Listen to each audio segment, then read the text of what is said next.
Ukraine Security Services reports that 5 people have been charged and 1 person detained for embezzling nearly $40 million intended to buy arms to support the war effort against the Russians. Security officials say that the investigation into the alleged fraud dates back to August 2022, when officials signed a contract for artillery shells worth $39.6 million with an arms firm. After receiving payment, the company employees were supposed to transfer the funds to a foreign arms manufacturer, which would then deliver the ammo to Ukraine. Instead, the money made its way to various accounts around Ukraine and the Balkans. Ukraine's prosecutor general says that the funds have since been seized and will be returned to the country's defense budget. Meanwhile, there may have been a shakeup in Ukraine's military authority. Reports indicate Ukraine's commander-in-chief Valery Zelensky may have been out of a job as of yesterday. No official dismissal notice has been released yet, but independent Ukrainian media confirmed that he had been fired. Kyiv has denied that dismissal took place. Zelensky served as commander-in-chief of the Ukrainian armed forces since July of 2021. The reports emerged in November of 2023 that there were disagreements between Zelensky and Zelensky. Ukrainian media outlet Ukrainska Pravda later reported that Zelensky was allegedly bypassing Zelensky in communication with some military commanders. So it's not clear if he was actually dismissed here. There were Ukrainian reports that he was being dismissed. He's a very popular military official in Ukraine. There have been hints of tension between him and Zelensky. My understanding is he is perceived as a little bit more forthright and clear-eyed about their odds of winning the war. He made some comments several months ago likening the situation they're in with Russia to World War I, where it's stalemate, and where he said basically there's not going to be some sudden breakthrough where we drive the Russians out of the country. He says the casualties Russia was willing to undertake of its own forces in order to achieve this is staggering, and if they had any, he was condemning it, obviously, said if they had any decency, they would withdraw, but that from his perspective, they don't, and they're going to fight on, and thus they're in a kind of stalemate situation, a stalemate, but one in which Russia controls part of Ukraine. And that is not the note that Zelensky ever sounds, that it's hopeless, or he increasingly sounds like the West is abandoning us, you're giving up on us, you have to give us more funding so we can fight this battle for you. This is a battle for the soul of Western culture and liberal values, etc. Kind of a different tone. So if he was let go, that would have been something. It's possible he was let go and the blowback caused them to reconsider. Again, these are reports from Ukrainian media sources, not true what the actual truth of the matter is. Well, it obviously is a very different kind of climate than it was a year ago, with U.S. aid largely being halted.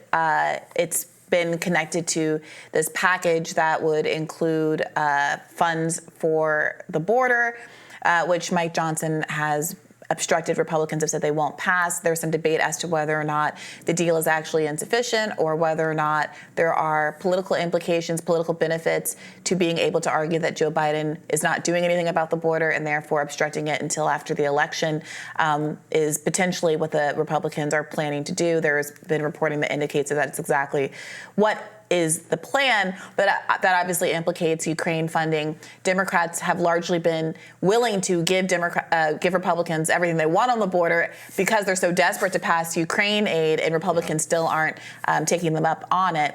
So that also shines an interesting light on this corruption story that we led with.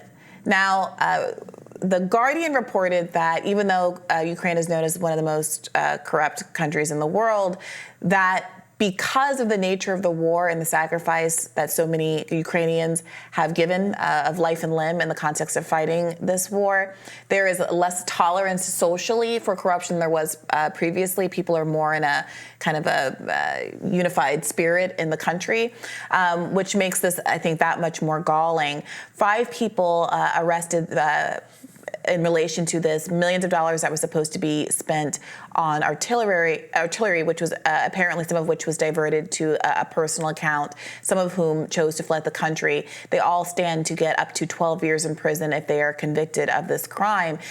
Does a story like this inspire confidence in Americans who are looking at the democratic largely bipartisan, but establishment Democratic efforts to pass more funding for Ukraine when you see that these kinds of things are happening? Frankly, money being misspent or misappropriated in this way does not surprise me in the least. In fact, I'd be shocked to learn it wasn't happening. We know from our own military loses, if the Pentagon fails its budget every year, fails its audit, loses millions, perhaps billions of dollars spent in Afghanistan and Iraq and other places year after year. So if we can't account for where all the money went, Ukraine, which has, as you noted, less of a history of social institutional trust, more issues with corruption, is more of a developing nation in the midst of a war effort. It is not surprising at all to me that this is occurring, but it should probably raise additional questions about what we are doing here and what our strategy is and why we would give them even more money, given that their top military commander thought 6 or 8 months ago that they were basically, this was as far as they were going to get, and it needs to be diplomatic forces just need to take over, even if that hurts a little bit for Ukraine. To your point, by the way, Responsible Statecraft published a piece at the very end of last year saying the Pentagon can account for 63% of nearly $4 trillion in assets. The DoD regularly buys parts and equipment it doesn't need because it can't keep tracks of the parts and equipment it already owns. It's an absolute disaster, and I think there should be a much more fulsome conversation happening domestically about cuts to military spending, which never seem to be on the chopping block from the so-called fiscally conservative Republicans in the same way that, let's say, school lunches have been very much in the agenda. No, not this guy. I would chop, chop. Not just a nice salad for the kids' lunch. I would chop that military budget. Yeah, we know. But the reality is the Republican Party has been very aggressive on cutting these domestic spending programs without similarly being invested in cutting military spending, despite the obvious waste here. But this is a little bit of a different story from the one that was being told in Ukraine. This is a story, I'm not saying it's better or worse, this is a story but about specific individuals with malice stealing, whereas ours is...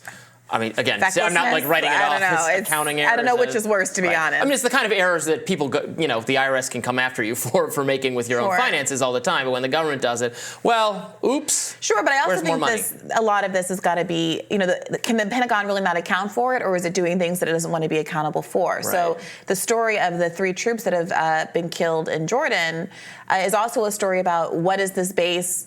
Where is this base? Actually, there's some dispute about where it is because it's on a borderline between countries. What is happening there? Why are there 8,000 military bases scattered across the world that most of us are not aware of? And is that really what we're talking about when we say that there's 63% of a $4 trillion budget that's unaccountable?